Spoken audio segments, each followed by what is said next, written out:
welcome back to another edition of The Culture Shift with Jeroslyn Jovan. Our podcast aims at inspiring the leaders of tomorrow, brought to you by Black Enterprise. Here we like to review the success stories of today's tastemakers to encourage those who dare to dream big. Today we're diving deep into the television and entertainment career of a rising actress and breakout star on Issa Rae's Rap Shit.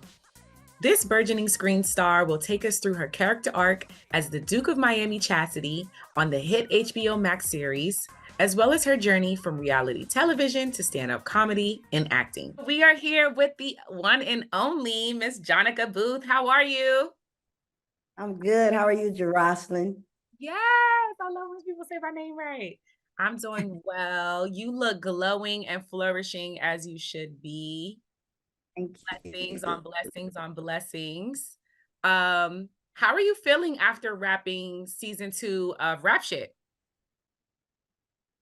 Oh man, it was a hell of a season. I do know that. I'm feeling excited and I want more. I need to know that 3 is coming out because now I have so many questions. You and me both, okay? Because so I don't know if you even remember. I met you at the junket. We were with you guys at the LA hotel. In the back. Yes.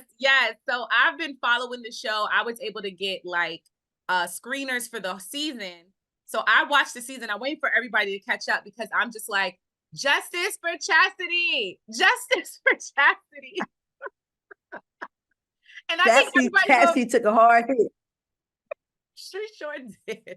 But what are your thoughts? Just what are your thoughts on like, let's talk about your character Chastity and just the journey we saw her navigate from season 1. You are the manager of Mia and Shauna as they're rising, making their, just trying to stake their claim in hip hop as a new rap duo. You have been, your character has been riding with them from the beginning. You know them from just being in Miami. And we see that Chastity already just has that hustle mentality from just her side hustle, her other profession. her other profession. Her other profession.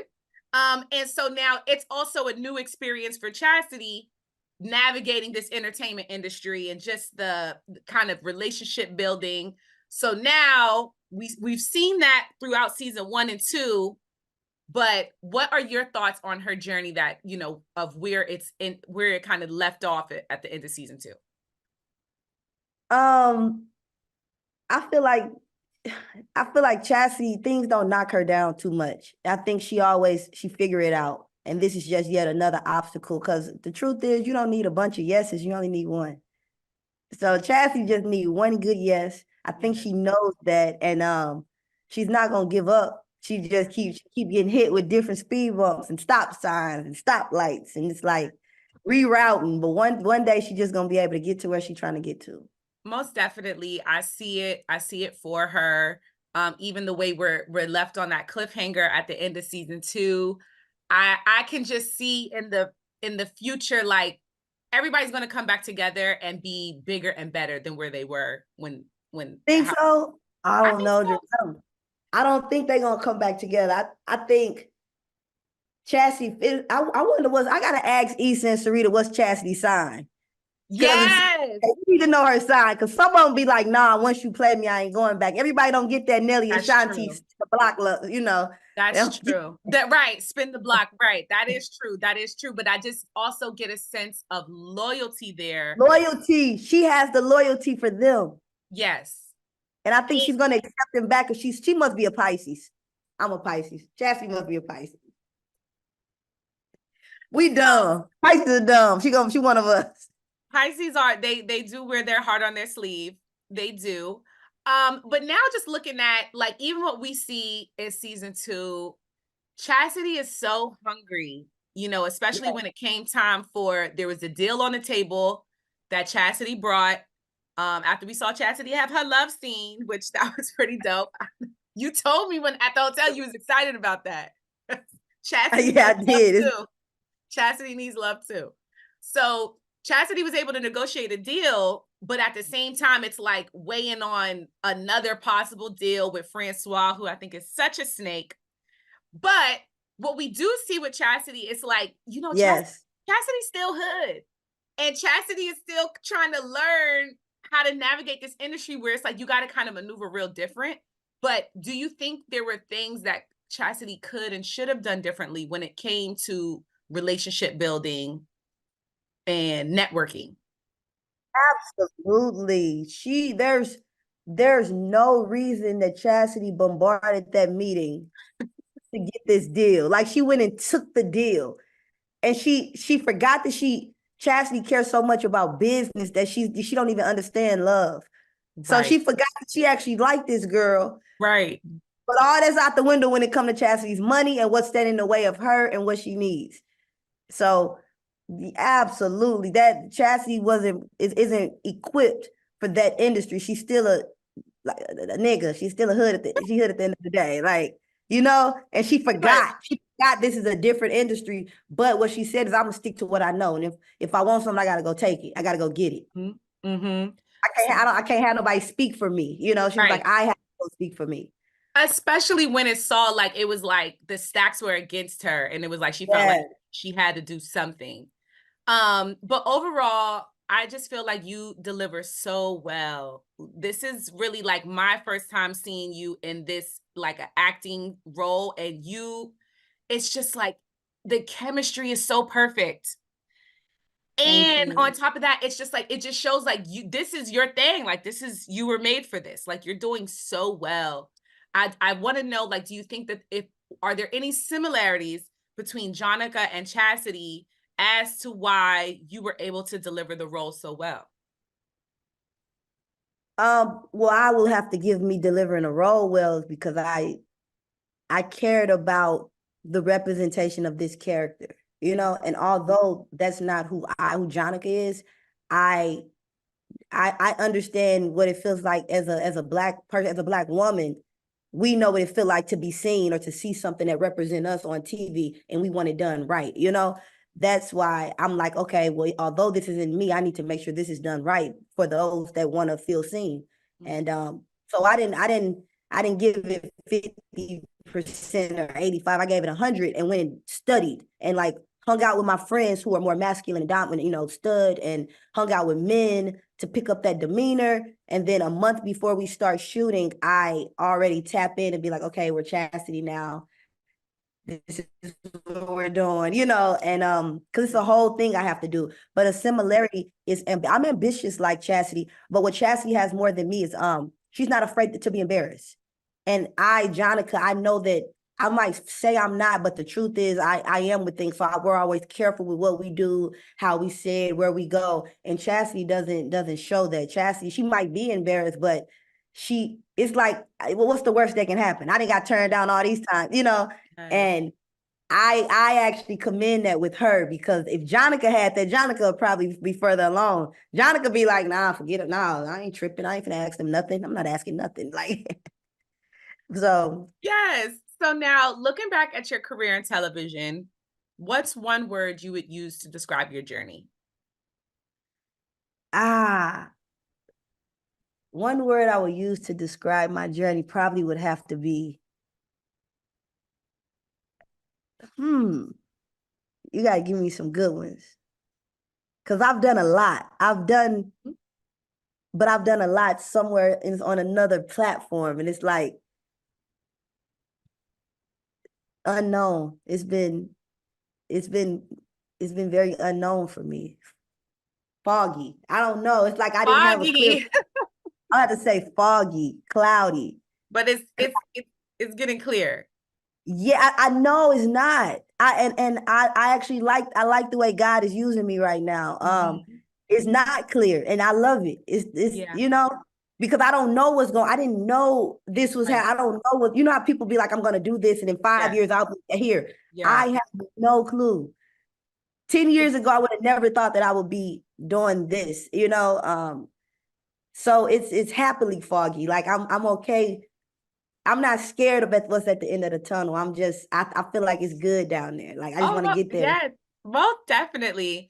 So yeah, I have been watching you for a while because I am a Bad Girls fan. Bad Girls Oh Love. man. Like I was there, I watched every season, trying to replicate things when I went away to college. It was ridiculous. But you were always a favorite of mine. You know, you still like kind of played to the chaos and drama in the house, but one, it's like we were all younger at that time. But also just Absolutely. I just felt like you did a good job of still just staying true to yourself without, Absolutely. you know, getting caught up in the. But what was that experience like for you, and how did it inspire your next moves in the entertainment industry? That experience for me was necessary. It was necessary for me to be where I'm at. And I wouldn't, if I can go back, I'll do it again. I wouldn't do it any other way. I was 25. I did what I had a great time. I had met amazing people. Still friends with Low London. That's literally one of my best friends Oh, after all these years. So that was a beautiful experience for me. And what it's done for this part of my life is I realized I don't really like care for reality TV that much for myself. I'm not really I needed that. And that's why I didn't go back and do nothing else. yeah. I just call it, for me, it's reality to reality. And Mm-hmm. this is my reality. And I like it. I love it. And but I needed that. It showed me a lot. It kind of helped me understand how TV works as far as reality and things that's needed. And I understand a lot because I did that. But I don't have to go back. No. Yeah, no slight, because you know, a lot of people ask me, would you do baddies? And I say, or bad girls again. I say, I'm a woman now. Like What? No. I can't do bad girls, and I'm a woman. So it's like, Oh, like look at what you got going on. It's such a cool start though. I still think it's like you said, I think there's nothing to regret because you wasn't out there being crazy. Um, yes, thank God. It was so necessary though. Like that part of my life, it opened me up because I'm from St. Louis, and St. Louis is big, small. It's big, but we all know each other, which makes it small, you know. But I needed that because it showed me how to just be around different environments and right, people. right, right. So you mentioned you're from St. Louis. Yeah, Then you relocated to LA and you started dabbling in comedy, which you still do comedy today. stand Uh, up. yeah, you know, and so stand-up is not easy at all. No, I tend to think that that's like one of the hardest types of entertainment careers you could have. Like it's extremely hard, it's extremely cutthroat. Do you feel that stand-up helped prepare you for your transition into acting? absolutely. What stand up did for me was make acting comfortable. See, acting, all those emotions that you're seeing and all those scenes, it's a lot of people around watching you do this, and then action, and you have to be there in that feeling, in that second, right then and there. You can't say, I need a moment. Like you need to, let's go. Yeah. So stand up prepared me for that, because when you're doing stand up, I can't say, okay, cut, let me do it again. No, either you gonna look stupid why they not laughing, or you gonna make them laugh. Is no turning back. Like once you up there, is you better do your best. That's all I can say. Right. Stand up Right. is very stand up is not, it's not for the weak. Stand up is not Mhm. for the weak. But I think because of it, it helped me with my chopping blocks as far as like my comedic timing. Yes. Improv helped me a little bit with improv on set. I don't think I'm a good person at improv, but everyone say I'm doing good at it. But I'm When like, it's the when Chastity had did the cocaine by like by default, like you're like the way you did that scene, I was cracking up. It was so hilarious. So it definitely takes improv skills. Like that was so funny. listen, that scene, you don't understand. That was the first scene that Chastity shot on season 2. So going from not acting, you know, and then well classes or whatever, but then that's to me that's a big scene. That's the first one I popped out with. I know nothing about coke. Thank God that I didn't like pass away while I was studying that scene, because all you would have seen in my search history was how to do coke. How do you look when you do coke? What if you do coke for the first time? I said, God, please let me live so these people know they like, oh, she went out doing coke. I'm like, no, I didn't know what to do. Then I asked all my coke friends, the ones that I know do coke, and they try to act like they don't do coke. Yeah, they Like, don't. and I'm like, at this point, I'm not here to judge you. I need help. Like, how was your first day? Like, forget that. But because I don't do the drugs, don't nobody want to, they try to hide it from me. Like, no, we don't do that. I'm like, hey girl, how you do coke? How did you feel? Oh my gosh. Well, you just answered a lot of my last question because that was hilarious. Even just you retelling that story. That's a whole other story you could put into a stand-up because that is just funny as hell. That's funny as hell. That's serious. I said, please don't let me die. My mama gonna think I done left doing coke or something. Right, because that is the first thing they look for. Yes, like Where were what they were your at mentally? What was going on? and all you see is coke. Coke. Coke head. Show me coke heads. First day on the job. I wanted because they kept showing me experienced coke people, and that wasn't helping me. No. I needed the new, the Yes, first. because yes, it was your first time and you were trying to still make your way through this party. Party. Now I'm high. Like I was Yes. like, oh man. Oh, you did it. You did it so well. So those searches helped. The searches helped. Thank you. Through whether it's acting or comedy, is there anyone that has served as inspiration for you throughout your like career? Absolutely. Of course, I'm inspired by Issa's career and just everything she doing, the way she choose to do things, the way she choose to be in this industry. It's very admirable. And as far as comedy, I model a lot of what I do off of Chris Tucker. I just because the way he say his lines, I can see that now. yeah, in movies and things, the way he say things, the easiest, the craziest thing is so simple, but it was like a light bulb for me when I looked at these lines and realized, oh man, Chris Tucker had just lines like this. They wasn't written for him to say it that way. He chose that. So it made me start being confident in the choices that I make and try to just make choices with each word. You have to acting is not about learning the lines. It's about once you learning the lines, the easy part. Then you have to feel the lines and make choices with each thing. And that, so I always think about how the choices that he makes. He always made crazy choices. Yeah. And as far as stand-up goes, Gary Owens, like he let me open for him in Arizona last year. And so funny. Gary, I was just like, first of all, I will forever love and thank him for giving me that opportunity to even open for him. And he didn't even know me, he still don't know me. But I DM'd him. He said, yeah, I sent him some of my set, and he said my set was good enough, and we did it. But I love the way he does comedy because it's so real and raw, and it shows you that it's not about race in that sense. Like comedy, and with comedy, you have to prove yourself every night. I don't care. That's one thing. I don't care what you've done, how many sets that was great. You got to prove yourself every night. It's not like she better in this movie. These people don't give a care about none of that. No. You need to make these new people laugh. Yeah. And hope everybody has a good day. The energy is real because I'm a fan of going to comedy shows, and if somebody's not funny, it's everybody feels it. The whole room feels it. So it is awkward. Yes, it's extremely awkward. So to just do that, like I've always known, like stand-up comedy is hands down, like it has to be like the hardest thing to do, just hands down. Yes. But take us Absolutely. back to your journey of joining Rap Shit and landing the role of Chastity. What was that like the audition process? How'd you find out you got the role?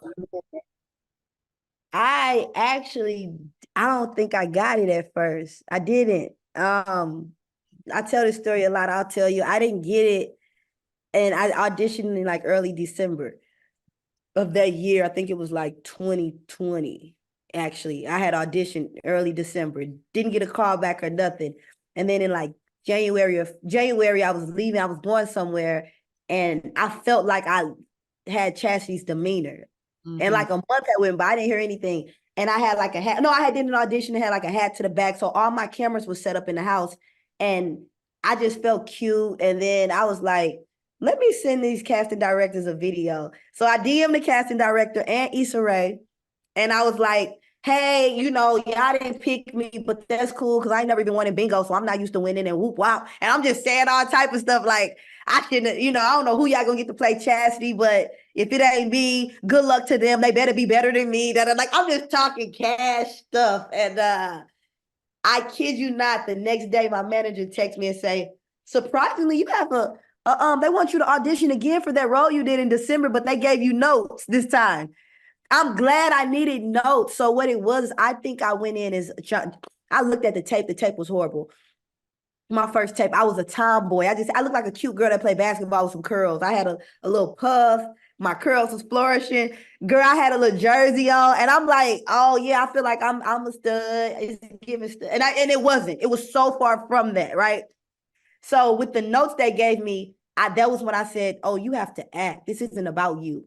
So I went and got some braids put in my head to look like dominant, and I messed my hair up because I do understand that I have my mom, I be telling my mom, like, Mom, I can look like a stud. She's like, you have a soft face, like a baby face. Mm-hmm. So I think I went on there trying to be a cute tomboy.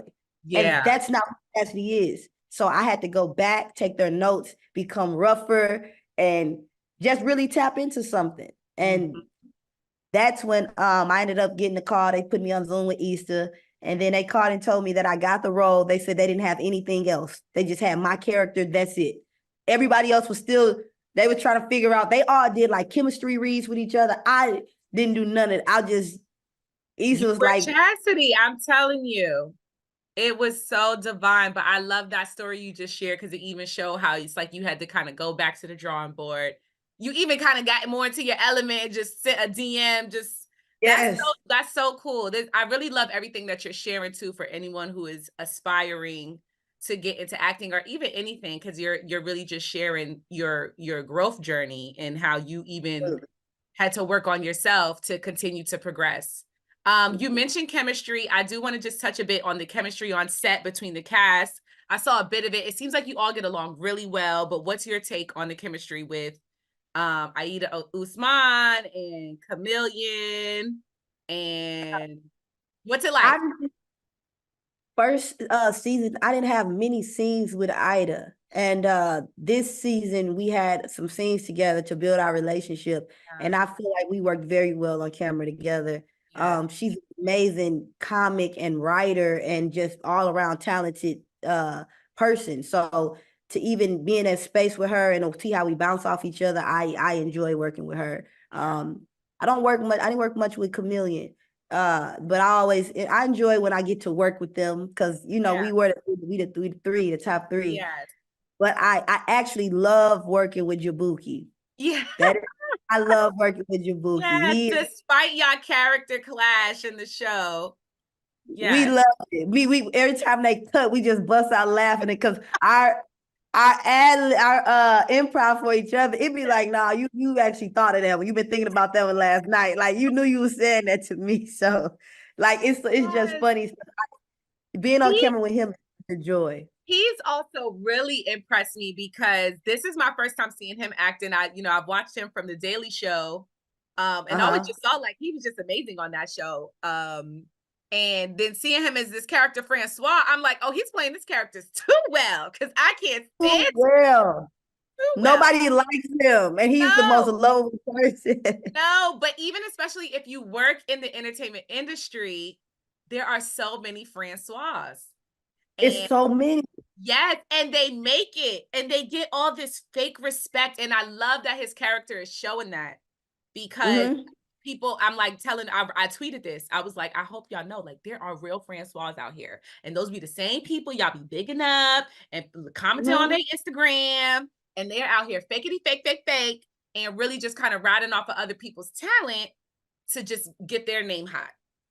Absolutely. I respect Issa for even showing that. Yes. And Sarita, them choosing to display that. I was like, just all the characters, they're real. These people exist, and I'm glad that they're showing it in such a relatable way. Yes, such good writing. That's why we love Issa. We all love Issa. We've seen famous guest appearances in season 1, season 2. Are there any famous faces you would like to see make appearances on our show? Absolutely. I would love for the city girls. It just only makes sense for them to come on our show. I think that's literally coming. It only makes sense. I think it literally makes sense for them to come on our show. Right. I also would love for Tiana Taylor to make her way. Yes. Yeah, I think her and choreograph something for Shauna and Mia. Yes, I think they should get to the big leagues and get to do something with her. Yes, good That'll be a one. great scene for them. That's a good one. That's a good one. Wasn't even Yeah, thinking. we gonna lead with them too. I think them if we get them the City Girls and Tiana, that'll be a good start for some new stuff for us. Yes. So as we wrap this up, I did recently see that you signed with Color Creative. Yes. How does it feel? What are you looking forward to? What's next? What can we look out for in 2024? I'm excited to be with the new team, just to see what they can do for me. I love my old team. I just, you know how sometimes you just gotta jump and see what's out there. Like I was so comfortable with them, I was too comfortable, and I said, nah. I like a bit of uncomfortable to be uncomfortable because it helps me feel like it make me put fire under my own butt, you Yeah, know. So yeah, I'm excited to see what we do together. I'm glad the strike is over because I expect some great auditions and yes, I just hope we all do our job. For their job is to get me in a room, and my job is to be prepared enough to book something. So I'm just gonna keep studying and keep prepping myself. So when I get the call, I don't have to get ready. I just be ready. And then I expect to do a stand up. I want to do much more stand up next year. Just get back active because I do eventually want a special, but I don't want a special. I respect comedy, so I don't want a special next year because of what I'm doing and how many right. followers I have and how I look. I don't want that. I'll wait 10 years. I want it to be. I know what it takes to be respected in the comedy world, so I'll wait for that so I can have just my comedy respect versus who I am and give her a special. Like, nah. And I'm gonna remember this and resurface this clip online when it comes out and everybody's loving it because I can just see the vision and the best comics and the best specials are people that really kind of take time honing their craft and even just living life because that's really what Yeah, you makes gotta live. That's what's you gotta comedy. live, you gotta look, you gotta take in and discern, and then Absolutely. that gives you the material. And just the last question, is there a mantra or mindset you're going into 2024 with? Ah, I actually wrote something about accountability the other day, Mm. and I tweeted it. I actually really liked that what I said. I seen it and I Oh, I tweeted. think I did see that. I saw Yeah, and it said accountability feels like an attack when you're not ready to acknowledge the behavior. And Mhm. people take that and like to point that at other people like but the truth is I actually want to use that for myself because we all have to be accountable and sometimes even we don't want to be, and I want to always lead with that mindset so I won't feel like, oh, this is an attack. This is not an attack. I just want to take accountability for things and only worry about things I can control, and I think that'll help me have a successful year. And life. That's just Life. that's a motto right there. But it's been so dope talking to you and diving more into your character arc on Rap Shit. I'm here for season 3. I'm claiming season 3. I always Thank tweet about the you. show. I retweet people's posts about the show because it's like we got to just build engagement Yes. because it's such a good show and we can't let it go. Thank you so much. Well, thank you. Keep being great. Keep shining. And Yeah. blessings for you into 2024. Blessings. Talk to you soon.